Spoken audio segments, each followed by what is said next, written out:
Okay, the first challenge I've set for myself with the lathe is, this is my black marker pen that I use to mark lines out that I'm going to cut. And it isn't really the right way to do it because it's not very accurate. What you should use is a sharp metal scriber to scribe the lines. So I'm going to make one today using these, or one of these. This is a cheap set of darts, cost $3.99. Just going to use the head part as the scriber, and for a handle to set myself a bit of a challenge, something interesting. Could easily just stack a bit of brass in there and make a little bit to go on the end, but why not use this? This is the twisted steel that I made with Kai at Loyalty Custom Choppers, and I'm going to use that to make a handle. It's going to involve what's called apparently an interrupted cut, because you're chipping at it until you've got through all these corners, which will be interesting, and a little chamfer on it and a curve on the end, and lots of options and opportunities to do interesting stuff. But that's a lot of chat. Let's use this bit of steel to make a handle on one of these darts to make myself a metal scriber. Let's see how it goes.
That's the life of an outlaw man.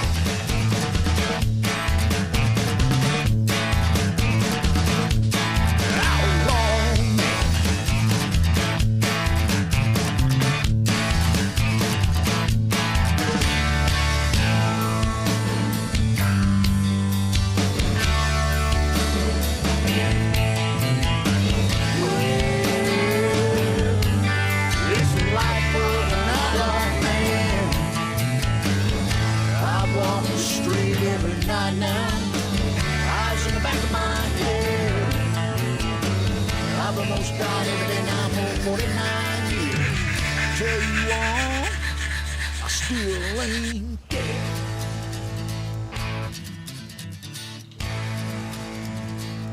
I still ain't dead.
Right, that's made the handle.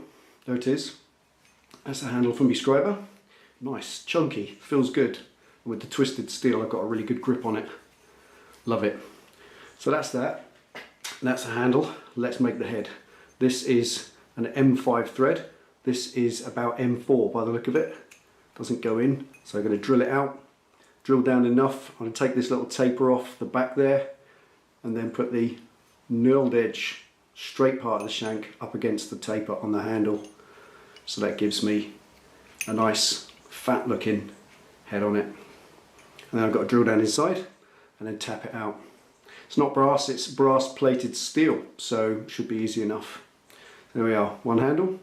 Let's make the head.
Right, so there we are. End X, job done. Been a long day, nearly 8 hours in all. That thing is a time machine. It truly does take up a lot longer than you think to do the operations on that. When you see the speeded up videos of people doing turning, there's lots and lots of time gone into those. I respect that an awful lot more now, and I've been watching them and learning, and today was about practicing a few of the disciplines that I see other people doing. One was cutting a chamfer, so that I can do that when I want to reduce the size of something like that. Also an interrupted cut. I didn't understand what that was until I read about it. Quite simply a knobbly thing. So rather than cutting something that's smooth and round and getting a smooth cut, obviously you're cutting something knobbly, and it's a little bit more care and consideration because obviously the tool can chip against the edges and then break it and so on. So that was a little bit of fun learning that as well. This has been a learning experience. I know I've probably made 8 million mistakes, and I know you'll tell me all of them, and I value that because it is a learning experience right the way down the line. But after cutting chamfers, some boring. I haven't got any spot drills, that's why I didn't spot drill it. Once I've got a spot drill, then I will do it properly next time. So that was that. And so boring, threading, internal, external, chamfer cutting, interrupted cut, loads of those little things I got to practice today. And at the end of the day, I have a metal scriber, and there ain't another one in the world like it. There we go. Project number 1, more to come. But in the next one, back on the fighter build. Thank you for watching. Take it easy, ride safe. See you next time.